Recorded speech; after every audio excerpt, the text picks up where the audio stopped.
नमस्कार दोस्तों, यकीनन chief justice of India D Y Chandrachud इस देश के लोकतंत्र की सबसे बड़ी उम्मीद बनकर उभरे हैं। मैं आपको बतला नहीं सकता हूं दोस्तों आज किस तरह से मोदी सरकार को chief justice of India D Y Chandrachud ने एक करारा तमाचा मारा और आईना दिखाया है। मुद्दा क्या है मैं आपको बताता हूं। आज chief justice of India D Y Chandrachud ने कहा कि राष्ट्रीय सुरक्षा के नाम पर इस देश के आम इंसान के अधिकारों को रौंदा नहीं जा सकता। उन्होंने यह भी कहा कि इस देश के प्रेस, इस देश के पत्रकार का काम है सत्ता को आईना दिखाना, ताकतवर से सवाल पूछना। आप उसे उस अधिकार से वंचित नहीं कर सकते, रोक नहीं सकते, सिर्फ इसलिए कि एक पत्रकार या एक मीडिया संस्थान सरकार से सवाल कर रही है तो वह व्यवस्था विरोधी या देश विरोधी नहीं हो जाता। मैं आपको बताता हूं दोस्तों मुद्दा क्या है। मुद्दा यह है कि एक मलयालम का चैनल है जिसका नाम है मीडिया वन। सूचना और प्रसारण मंत्रालय ने उनके लाइसेंस को रिन्यू करने से, ब्रॉडकास्ट लाइसेंस को रिन्यू करने से मना कर दिया, क्योंकि बगैर ब्रॉडकास्ट लाइसेंस के वो चैनल दिखाया नहीं जा सकता। यानी कि उस चैनल में काम करने वाले जो दर्जनों लोग हैं, सैकड़ों लोग हैं, उनकी रोजी रोटी पर लात मारना। और मुद्दा क्या था? क्योंकि मीडिया वन मोदी सरकार की आलोचक थी और उसे इस बात का खमियाजा भुगतना पड़ा। खबर क्या है दोस्तों मैं आपको बतलाऊंगा और उसके बाद मैं आपको बतलाने वाला हूं कि chief justice of India D Y Chandrachud ने क्या क्या कहा। उनका एक एक शब्द 100 किलो सोने से भी कम नहीं है दोस्तों। सबसे पहले खबर क्या है आपके स्क्रीन पर। मलयालम समाचार चैनल मीडिया वन को सुप्रीम कोर्ट से बड़ी राहत मिली है। मीडिया वन चैनल को सुरक्षा मंजूरी के अभाव में प्रसारण लाइसेंस यानी ब्रॉडकास्ट लाइसेंस को रिन्यू करने से इनकार करने के सूचना और प्रसारण मंत्रालय के आदेश को सुप्रीम कोर्ट ने खारिज कर दिया। दरअसल मीडिया वन चैनल को गृह मंत्रालय द्वारा सुरक्षा मंजूरी नहीं मिलने की वजह से केंद्र सरकार ने उसके ब्रॉडकास्ट लाइसेंस का रिन्यूअल यानी नवीनीकृत करने से इनकार कर दिया था, जिसको चुनौती देते हुए सुप्रीम कोर्ट में याचिका दाखिल की गई थी। दोस्तों, चाहे बिल्किस बानो हो, चाहे वन रैंक वन पेंशन हो, चाहे सीक्रेट चुनावी चंदा हो, हर मुद्दे पर चीफ जस्टिस ऑफ इंडिया इस सरकार को आईना दिखा रहे हैं। यह वो सरकार है दोस्तों जिनके लॉ मिनिस्टर हमारे रिटायर्ड जजेस को एंटी नेशनल बताते हैं, सिर्फ इसलिए क्योंकि वो मोदी सरकार से सवाल करते हैं। आज का ये फैसला सही मायनों में देश के कानून मंत्री को भी आईना दिखा रहा है, जो एंटी नेशनल जैसे शब्द इतनी आसानी से इस्तेमाल कर लेते हैं।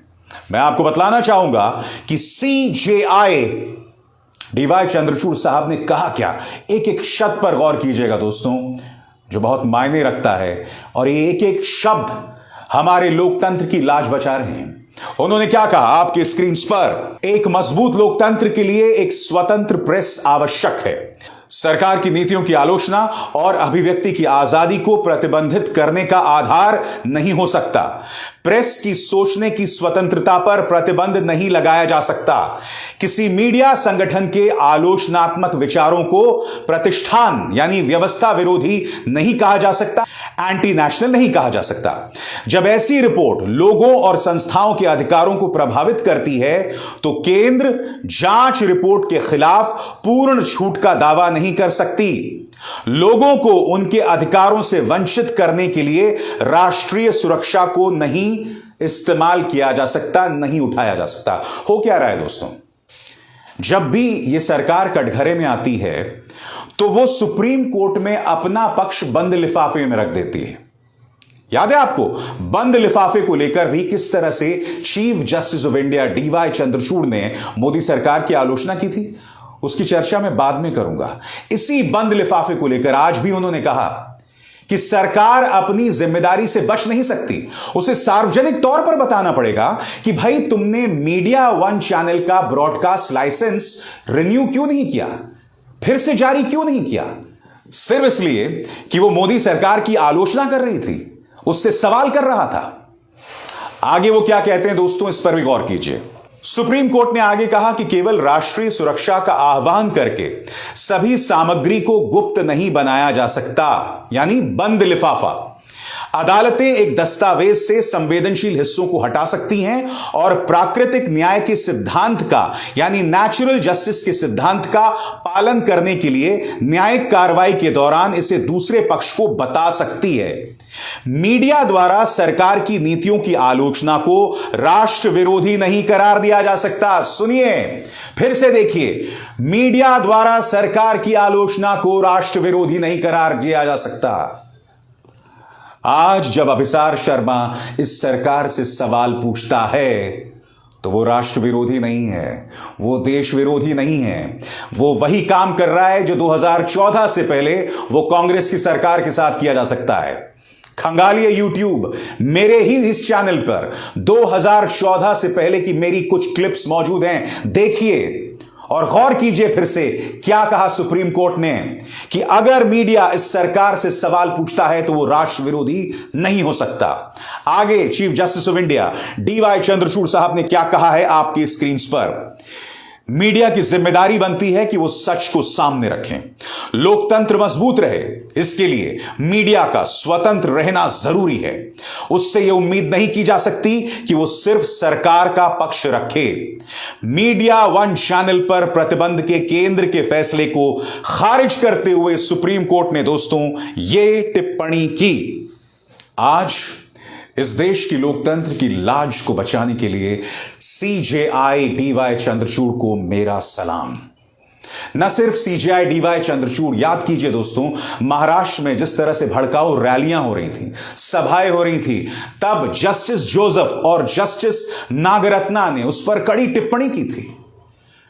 उन्होंने यह कहा था कि आप रैली निकालिए, यह आपका अधिकार है, मगर यह आपका अधिकार बिल्कुल नहीं है कि उन रैलियों में आप माइनॉरिटीज के खिलाफ भड़काऊ बयान दें। सीजेआई चंद्रचूड़ और जस्टिस जोसेफ लगातार भारतीय जनता पार्टी के प्रचार तंत्र के निशाने पर हैं। और क्यों है मैं आपको बताता हूं। गौर कीजिए दोस्तों, सरकार के सामने मामला आता है 1 रैंक 1 पेंशन। कई सैनिकों को उनकी बकाया पेंशन नहीं मिल रही थी। वो लोग अदालत जाते हैं और सरकार क्या कहती है, हम आपको अपना पक्ष जो है बंद लिफाफे में देना चाहते हैं। चंद्रचूड़ साहब ने कहा ऐसा कुछ नहीं होने वाला है, जो कहना है खुल के कहिए। और तब यह बात सामने आई थी कि इन्हें पेंशन देने के लिए जो बकाया पेंशन है 28,000 करोड़ रुपए का खर्चा आएगा और देश की अर्थव्यवस्था बहुत कमजोर है। तब सीजेआई चंद्रचूड़ ने फरमान जारी किया कि 4 हफ्तों के अंदर बकाया पेंशन जो है वो पे कीजिए और बंद लिफाफे का बहाना मत ढूंढिए। उसी बंद लिफाफे पर chief justice of India D Y Chandrachud ने मोदी सरकार को आईना दिखाया है, या सरल शब्दों में कहा जाए एक करारा तमाचा मारा है। यही नहीं, याद कीजिए दोस्तों, महाराष्ट्र में जिस तरह से उद्धव ठाकरे की सरकार गई थी, वहां पर राज्यपाल भगत सिंह कोश्यारी का जो किरदार था उसको लेकर भी चंद्रचूड़ साहब ने कहा था कि अगर राज्यपाल इस तरह की हरकतें करेंगी तो सरकारें तो इसी तरह से चले जाया करेंगी, कैसे बचेंगी सरकारें। और तब आपको याद होगा सीजेआई चंद्रचूड़ के खिलाफ अचानक भाजपा का प्रचार तंत्र और उनसे जुड़े लोग हमला बोलना शुरू करते हैं, अश्लील हमला बोलते हैं। और फिर आपको याद होगा कई सांसद राष्ट्रपति को खत लिखते हैं और उस खत में कहा जाता है कि सीजेआई चंद्रचूड़ का संरक्षण किया जाए, उन्हें सुरक्षा दी जाए। क्योंकि हो क्या रहा है दोस्तों, एक व्यक्ति लोकतंत्र की लाज बचाने निकला है, मगर उसके खिलाफ एक क्रुद्ध भीड़ को खड़ा किया जा रहा है। और मुद्दा सिर्फ ट्रोल्स का नहीं है, ये हैं आपके कानून मंत्री। याद कीजिए इन्होंने क्या कहा था, फिर दोहरा रहा हूं, रिटायर्ड जजेस को एंटी नेशनल तक कह दिया था। और फिर 350 वकीलों ने, सुप्रीम कोर्ट ने वकीलों ने और कुछ रिटायर्ड ब्यूरोक्रेट्स, नौकरशाहों ने इसका विरोध किया था। मैं आपको यह भी बताना चाहता हूं दोस्तों कि किस तरह से ये जजेस जो हैं उम्मीद बने हैं लोकतंत्र की। बिल्किस बानो, इसके गुनाहगारों को रिहा कर दिया जाता है। इसके एक गुनाहगार शैलेश भट्ट के साथ मंच पर भाजपा का एक सांसद और विधायक भी बैठता है। अब उस मामले को सुप्रीम कोर्ट में दाखिल कर लिया गया है। यानी कि इस देश के सबसे कमजोर व्यक्ति, मजलूम की उम्मीद बनकर एक बार फिर सीजेआई चंद्रचूड़ सामने आए। याद कीजिए शुक्रवार को क्या हुआ था। अभिषेक मनु सिंघवी के नेतृत्व में 14 राजनीतिक दल पहुंचते हैं सुप्रीम कोर्ट। कहते हैं ईडी, सीबीआई और इनकम टैक्स के जरिए विपक्ष का वजूद खत्म किया जा रहा है। उस याचिका को भी दाखिल कर लिया जाता है। याद कीजिए दोस्तों, सीक्रेट इलेक्टोरल बॉन्ड्स यानी गुप्त चुनावी चंदा, जो भारतीय जनता पार्टी की ताकत का स्रोत है। क्योंकि होता क्या है दोस्तों,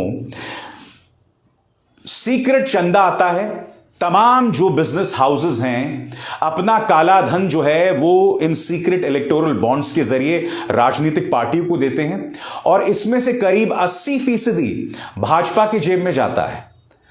अब जब इतना पैसा उनके पास होगा तो जाहिर सी बात है वो जो मर्जी कर सकते हैं। अगर वो चाहें तो विधायकों को खरीद सकते हैं, मुंबई से गुजरात और गुजरात से असम उन्हें चार्टर्ड विमानों में ला सकते हैं, उन्हें 5 स्टार होटलों में रख सकते हैं। इसी सीक्रेट इलेक्टोरल बॉन्ड्स के खिलाफ याचिका को दाखिल किया है सीजेआई चंद्रचूड़ साहब ने। इसको लेकर भी हैट्स ऑफ। यही नहीं, कई अन्य मुद्दों में भी वो उम्मीद की किरण बन के उभरे हैं और इसलिए भाजपा का प्रचार तंत्र उनसे बौखलाया हुआ है, इसलिए कानून मंत्री उनसे बौखलाए हुए हैं। और वो कौन से मुद्दे हैं? याद कीजिए दोस्तों, महाराष्ट्र में नफरती भाषण दिए जाते हैं। टी राजा सिंह खुलेआम मंच पर बैठ के भड़काऊ भाषण दे रहा होता है। तब जस्टिस जोसेफ और नागरत्ना सरकार को उनका कर्तव्य याद दिलाते हैं। जस्टिस नागरत्ना तो बोलती हैं कि एक वाजपेयी थे और एक नेहरू थे, जिनकी बात को सुनने गांव से लोग आते थे दूर दूर से, क्योंकि उनकी बातों को सुनकर लोगों को सीखने को इतना कुछ मिलता था। मगर आजकल के नेता अनर्गल बातें कहते हैं, कुछ भी कहते हैं, और यही हाल है रोजमर्रा के संवाद का। और फिर ये नेता भड़काऊ बयान देते हैं जिससे समाज में दंगे होते हैं। इसलिए ये तीनों चेहरे जो है ना, चाहे सीजेआई चंद्रचूड़ हो, जस्टिस नागरत्ना हो या फिर जस्टिस जोसेफ, ये इस लोकतंत्र की बेशकीमती मिसाल हैं, धरोहर हैं। मगर हां दोस्तों, जाते जाते मैं आपको एक चीज जरूर बताना चाहूंगा। ये जजेस जो आज की तारीख में कुछ ऐसे फैसले सुना रहे हैं, कुछ ऐसी बातें कह रहे हैं जो मोदी सरकार के लिए असहज साबित हो रही है, इसका इन पर क्या परिणाम होगा? तो मैं सिर्फ इतना कहना चाहता हूं, आप जब लोकतंत्र की उम्मीद बनकर सामने उभरे हैं तो आपका दामन होना चाहिए पूरी तरह से पाक साफ। क्योंकि यह सरकार कोशिश करेगी कि किस तरह से आपकी कमजोर नब्ज को टटोला जाए।